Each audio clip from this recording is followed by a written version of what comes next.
Channel 4 News begins right now with a breaking news alert.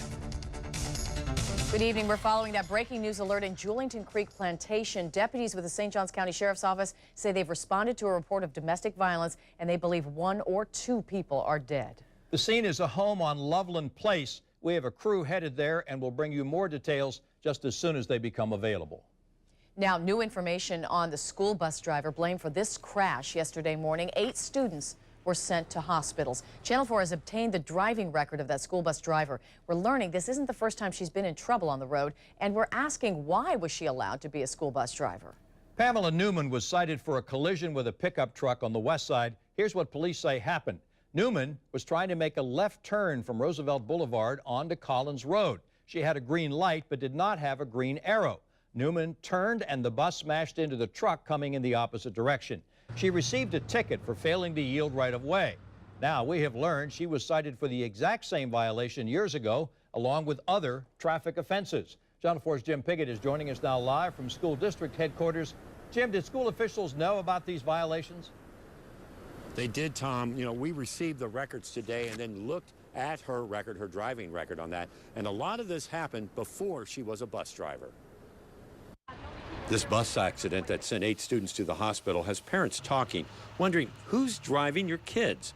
Dennis Courtney says he's seen some strange things involving bus drivers and questions how they're screened. I have noticed that there are a lot of buses out here that roll through stop signs. You know, I've seen bus drivers with iPods with earphones and, you know, just things like that. That would concern me, yeah. We asked school officials about the background of this driver. Pamela Newman was cited by police for the accident.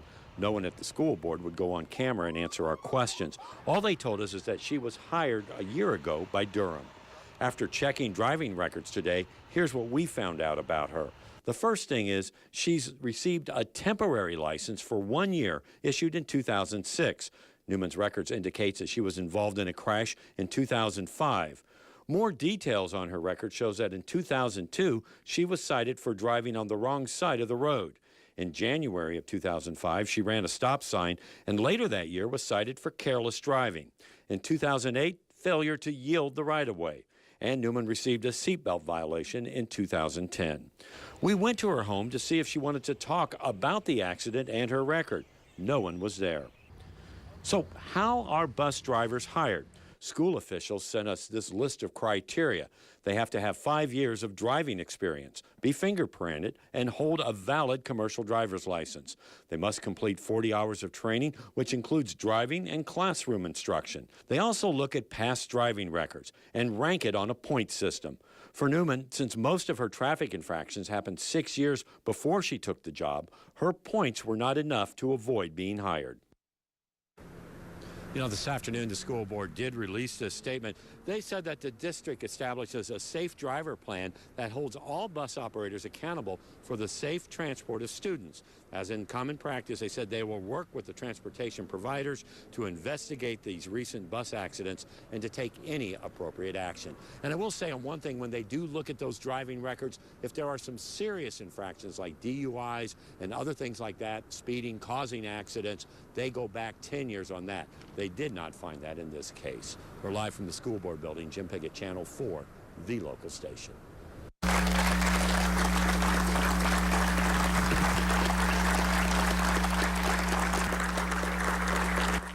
It was a sincere ovation. Today, the Florida Senate honored the family of a Clay County detective whose life was lost in the line of duty. An especially difficult day for the widow of Detective David White. This would have been their 10th wedding anniversary. Instead, she's grieving the loss of her husband and standing strong in the state capitol. The 35-year-old deputy shot and killed 1 week ago in a raid on a Clay County meth lab. Channel 4's Kent Justice joins us with more on a Tallahassee tribute to Detective White. Kent? Detective White's family continues to feel the support of this entire community as they go through that grieving, that mourning process. But today, they're likely to feel the support of the entire state as the Senate passed that resolution remembering what Detective White did as he laid down his life in the line of duty. And whereas all Floridians owe a debt of gratitude to David Adam White and all other fallen law enforcement officers who have died in the line of duty. And that's just a sample of the formal resolution read into the record of the state Senate Thursday. Senate Resolution 2126 honoring former Clay County Sheriff's Deputy David Adam White. It's going to be signed and presented to Jennifer White, the widow who would have celebrated her 10th wedding anniversary today if her husband hadn't lost his life a week ago serving his community. David White was killed last week, and Jennifer's here today. It's their anniversary, 10 years married to him. Mrs. White sat next to Sheriff Rick Beasler during the reading of the resolution and the long ovation recognizing her and Deputy White's parents. Other senators also spoke in support of the family that now must go on without a decorated deputy and U.S. military veteran. But what this tells us is the substance abuse problem in our state is unbelievably huge. It touches not only those who are involved with substances, but it touches the lives of innocent people, such as your husband. There's not a lot we can do other than give you this expression of our love and gratitude for the service of your husband. And just as Senator Lynn and Senator Wise said, I promise you it won't go unnoticed in this body as we deal with these kinds of issues in the future. Tonight, I got to speak with Sheriff Beasler as he was off duty. He had just returned from Tallahassee, but I spoke to him here in the parking lot outside the Clay County Sheriff's Office. He said that Senator Wise, you heard speak there, and who brought that resolution to the floor today, Senator Wise had spent about 45 minutes with Detective White's family prior to going in there and was genuinely moved and choked up as he tried to speak today on the Senate floor. It was very touching, and Sheriff Beasler says the family is so appreciative, not just of the community support, but now state support as well. Live in Green Cove Springs, Kent Justice, Channel 4, the local station. Thank you, Kent. And if you'd like to help the White family, there will be a fundraiser this Tuesday, February 28th at Tuffy Auto Service Center.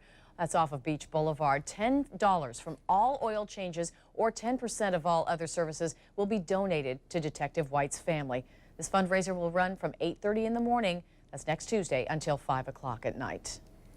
A Jacksonville woman on trial for manslaughter in the drowning deaths of her two small children became emotional as she testified in her own defense. Jovita Ibagua said it was never her intention to neglect her 6-year-old son and 3-year-old daughter when she left them home alone to go to work. Their bodies were later found in a neighbor's pool. Mrs. Ibagua said her husband told her during a phone call he would take his break and would be home in 5 minutes for the children. He gave me full assurance that I will be there, because if he don't give me assurance, I will never afford to leave my children, because the only hope I have in this life, that my life, that everything. Two other defense witnesses also testified. One works with Mrs. Ibagua and helped take care of her children when the Ibagua schedules conflicted. The other, a man who said he has known the family for more than 30 years and described Mrs. Ibagua as an honest person. Her husband, Mark Anthony Ibagua, was tried last week on the same charges. His verdict remains sealed and will be read at the same time as the verdict at his wife's trial. A St. Johns County deputy is recovering tonight after investigators say a pit bull attacked him during a raid. Now, according to the sheriff's office, it happened early this morning while a SWAT team was trying to serve a warrant on a suspected meth lab on San Pietro Isle.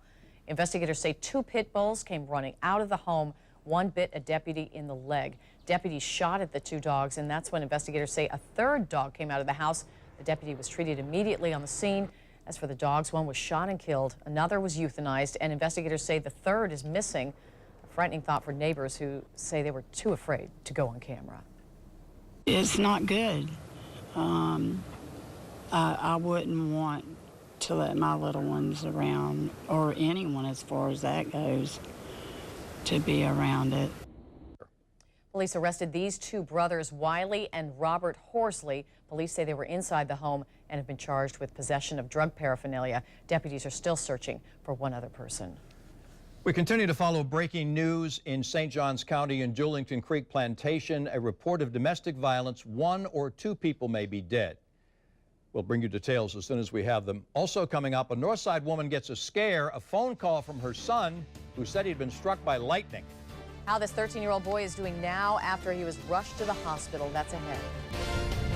And yeah, our season of storms just beginning with yesterday. Not tonight so much, but tomorrow, yeah, the thunder showers could be back. The full forecast is about 5 minutes away. But first, one of these Gainesville teens is apologizing after posting a racist rant that was seen all over the internet. How this could be a teaching lesson for all parents. Next. We continue to follow the breaking news alert in Julington Creek Plantation in northern St. Johns County. We're told a mother and 2 children have been found dead. Let's take a look at the map here. It is a home on Loveland Place. Deputies with the St. Johns County Sheriff's Office were called there, a scene of domestic violence. Let's get to Emily Turner, who's joining us on the phone. Emily, tell us more about what you can tell us at this point about this tragedy.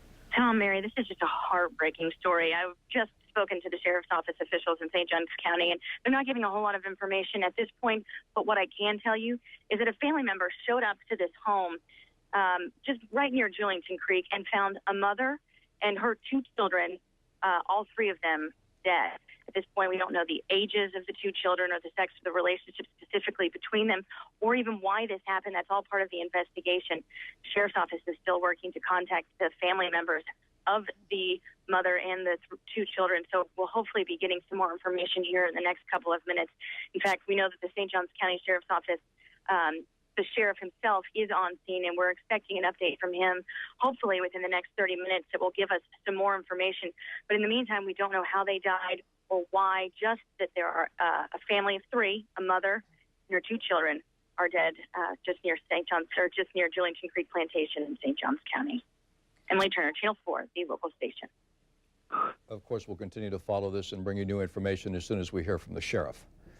Now, nearly 1 week since video of a racist rant received hundreds of thousands of views on the internet, one of the girls in the video is issuing an apology. The 2 teens went to Gainesville High School but withdrew after the video gained worldwide publicity and sparked a lot of anger. Not a lot of black kids graduate from my school.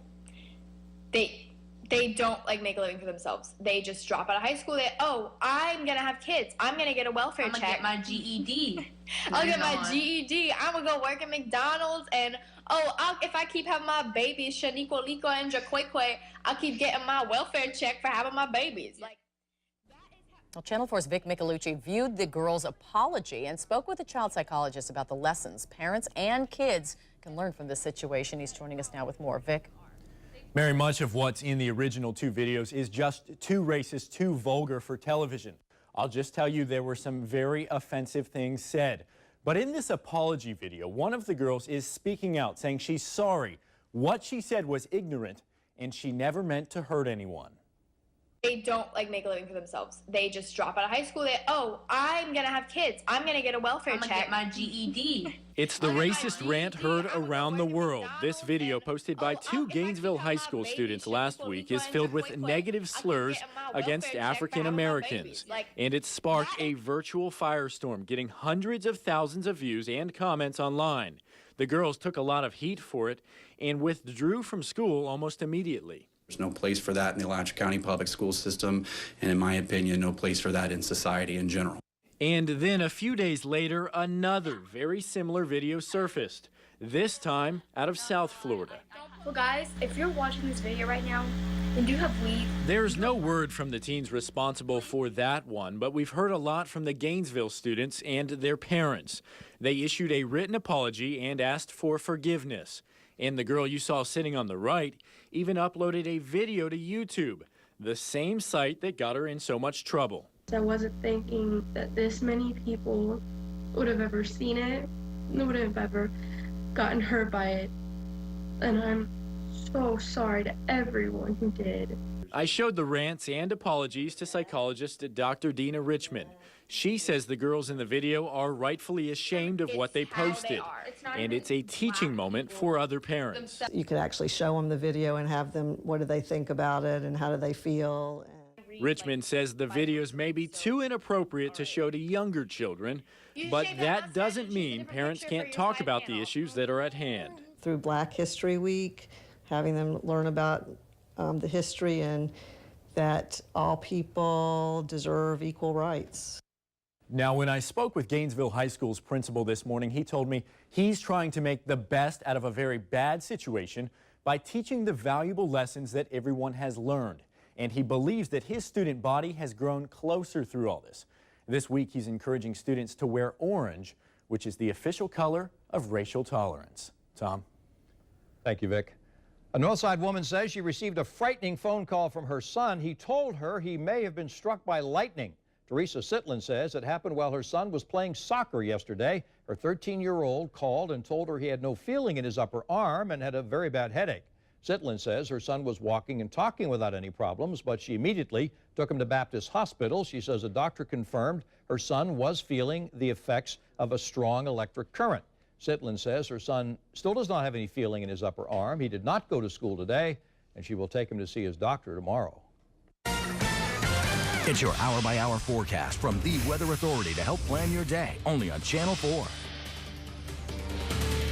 Once again, those showers and thunderstorms yesterday, they came cruising on in. You know, the skies went from okay, kind of milky white to almost black, and those heavy storms did produce a little lightning, as you just heard. So again, we're heading towards that season. It's going to be very chilly this weekend. You have to plan that into whatever things you might be having around the house with the kids, a breezy, cool afternoon or two. And we'll talk more about this at 10. Thank you, John. We're standing by for an update on the breaking news alert. A woman and 2 children found dead in a home in Julington Creek Plantation in St. Johns County. We do have new information, and we are going to bring it to you live with a live update coming up right after the break. We're following that breaking news in St. Johns County now. The sheriff's office has confirmed a mother and her 2 children have been found dead in their home in Julington Creek Plantation. Channel 4's Emily Turner is joining us now live from the scene. Emily? Tom, Mary, I'm going to hop out of the way so you can see exactly what we're dealing with right here. This is the street or the neighborhood right there where it happened, a part of Julington Creek. Back down there is the home of a family. Inside, a family member, we are told, went to the home and discovered the bodies of a mother and her 2 children. At this point, we don't know the age of the 2 children. We don't know if they were twins, if they were brother and sister, the sex or anything, or how they died. We just know that all 3 of them are dead right now. The sheriff is making his way over to us, and we're about to hear from him live on the air, hopefully in just a few minutes. But in the meantime, I'll tell you that they are still working to get in touch with family members at this time because they haven't been able to notify everyone. And hopefully we'll get some answers here in just a couple of seconds. In fact, here he is over here making his way around.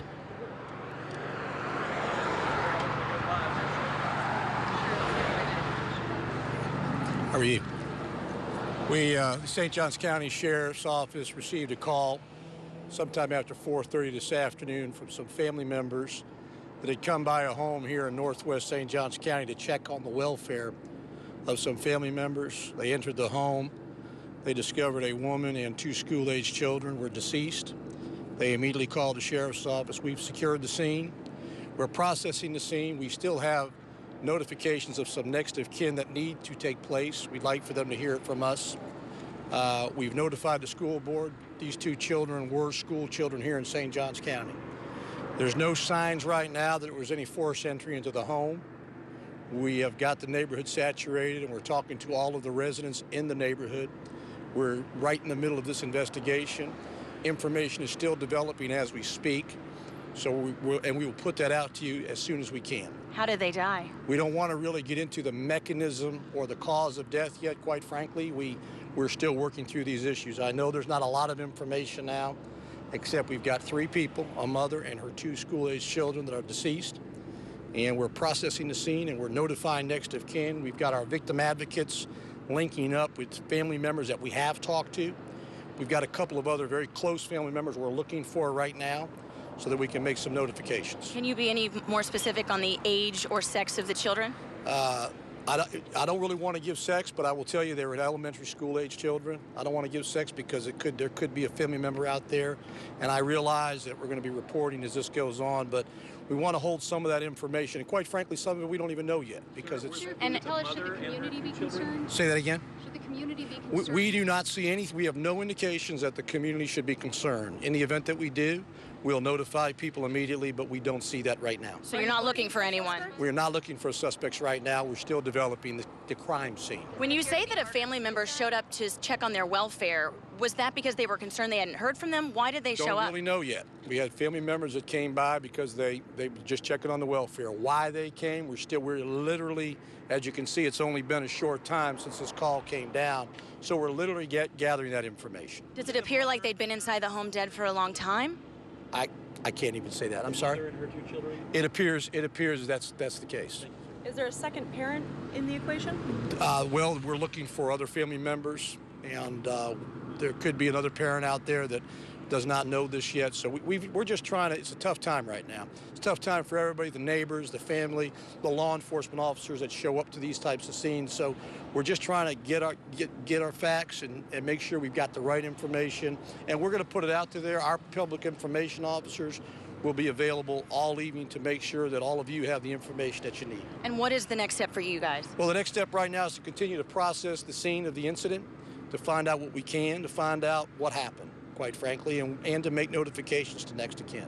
That's critical, and to provide any counseling that we can for extended family. Thank you very much. Much. Have a good evening. Thank you, sir. All right, so just to recap again, 3 people dead inside of that home, a mother and her 2 school-age children. They're not going to tell us if they were a boy or a girl, but the sheriff did say we're talking about elementary school children. He also said that the community doesn't need to be on edge because they are not looking for anyone, which would insinuate that the person who did the killing is inside of the home. At this point, we don't know how they died or the reason behind it. He says, as you heard him say, this is a developing scene, and they don't even know the answers to a lot of our questions. But of course, as soon as they get the answers, they'll be sure to pass those along to us. At this point, they're still trying to notify the next of kin, trying to find family members of these children as well as this mother, let them know what's going on. Obviously, they'll probably see it on the news, but they say they want to hear from the sheriff's office first. Of course, we'll be here live all night with the very latest. Reporting live in Fruit Cove, Emily Turner, Channel 4, the local station. Thank you, Emily. And again, of course, we'll be continuing to follow this tragedy in St. Johns County. A mother and 2 children found dead in Julington Creek Plantation. The home is on Loveland Place. Sam is joining us now with just an incredible wreck at Daytona today. Not only that, but incredible racing as well. You know, NASCAR has always been very responsive to their fans and to what the drivers want. And they really didn't like the way they drove last year, that 2x2. So they changed some things in order to get bigger racing, which means bigger wrecks, though, all at the same time. So today's Dual 150s gives just about everybody a chance to see what it's like to drive at race speeds, under race conditions, in race temperatures, with a bunch of other cars on the track. How's your car going to react? Race 1, just after 2 o'clock this afternoon. Carl Edwards leads the field of green. 8 to go. Michael Waltrip comes out and completely loses control of his car and smashes into the wall. His day is done. Michael will not race in the Daytona 500 for the first time in 25 years. Last lap, Tony Stewart's leading Dale Earnhardt Jr. Behind them, Eric Amarola bumps Danica Patrick, and Danica takes a wild ride, and watch this. I mean, this hurts. Whew. Slams the inside wall. The safer barriers do their job. She's okay. Tony Stewart wins the first duel. Second duel, Greg Biffle, who won that outside pole spot last Sunday, leads the field to the green flag. And coming to the white flag, Biffle slides high in front of his teammate Matt Kenseth. Kenseth dives low and takes the lead. Kenseth holds on for the win, his first Dual 150 win. He'll start 4th on Sunday. There are a few drivers like Bill Elliott and Michael Waltrip who will not race for the first time in a long time at Daytona on Sunday. Nick Giovanni is joining us live there. Nick, it was interesting. The first race was wild. The second one, everybody seemed to feel like, okay, we know how to stay out of trouble. Let's stay out of trouble. Exactly, and the way a lot of the drivers described it today, Sam, was a relatively uneventful day. They were leery coming into this race, given the way that the shootout played out last week. Basically, Tony Stewart, when he arrived here at Victory Lane today, said that half the battle today going in was going to be to keep those cars clean and keep them out of getting into trouble and getting torn up. As you can see here, as you just showed everyone, it ended up a little better for Tony Stewart today, along with Matt Kenseth, and this is what they had to say afterward. you know, you want to race hard and you want to get as far up as you can. Obviously, we'll get a good pit selection now for Sunday, so that's half the battle. But the biggest thing is just making sure you don't tear your car up in the qualifier today. So we were able to keep good track position all day, and you know, we learned what to do if we get up front. Now we just got to get up there again for the 500 and stay there. I learned a few different things. I learned a little bit watching the first race, and then just what lines seem to be better. I mean, it all depends on the cars, but you know, I figured out where I definitely don't want to be. Figured out where, you know, the couple places maybe you do want to be. So it's always a learning experience every time you're out there. Now, Danica Patrick, we did see outside of the garage after that wreck that you just saw. She was walking around okay. We spoke with her crew chief, and we will have that sound coming up at 10 o'clock. Now we are live at Daytona International Speedway, Sam. Lots of practice continues there at Daytona. Nick will be back here for the 10 o'clock news. We'll have a full report from down there. And the Ribault girls finished runner-up. They lost today in the state finals. We'll have highlights of that on the 10 o'clock news. Thanks a lot, Sam. And we, of course, continue to follow that breaking news in St. Johns County. Jen and Rob will have the latest coming up right after the break in the news at 6:30.